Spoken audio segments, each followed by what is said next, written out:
Gusto mo talaga yung dubling sarap ha? Okay, for the go. Hindi kita tatantanan, kaya dito magsimula na tayo sa ating palaman. So dito gagamit tayo ng light brown sugar, bread powder or breadcrumbs, at powdered milk. And then, mix muna natin yan.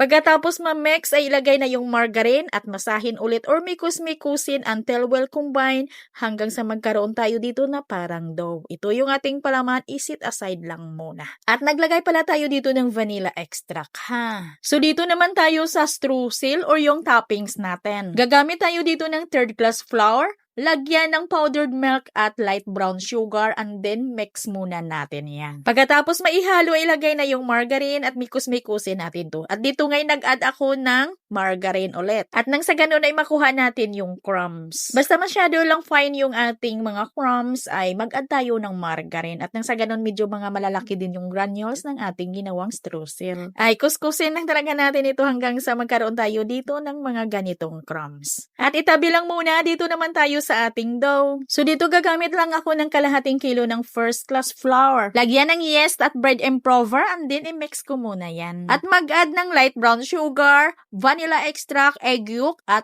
iodized salt. Gumamit ng evaporated milk para malambot yung ating dough at ito tunawin muna yung mga dry ingredients at basain na yung harina. Gumamit ako dito ng shortening at margarine, bali pinaghalo ko lang yung dalawa. Masahin lang ito ng mabuti at ito'y pakinisin. At ito nga'y pinakinis ko sa dough roller, pero kung wala kayo niyan, ay pwede na masahin ninyo ito ng mano-mano, basta siguraduhin nyo lang na makinis yung ating dough at nang sa ganun ay maganda yung alsa. At ito'y pinutol ko agad sa 25 grams lang at pagkatapos putulin ay agad ko naman itong figurahin. At diretso ko na itong lagyan ng palaman kasi malambot lang naman yung ating dough. At isirado lang natin yan ng mabuti. At basahin ko ito ng tubig para kakapit dito yung streusel natin. Yung ginawa natin na palaman ay tamang-tama lang dito sa 500 grams natin or kalahating kilo na harina. Yung ginawa natin na streusel ay meron itong sobra ha. Bali yung ginawa natin ngayon na streusel ay pang 1 kilo na dough yung malalagyan dito. Kaya pwede ninyong hatiin yung mga ingredients ng ating streusel or toppings kung wala na kayong ibang mapaglalagyan dito. At ito'y pinaalsa ko ng 2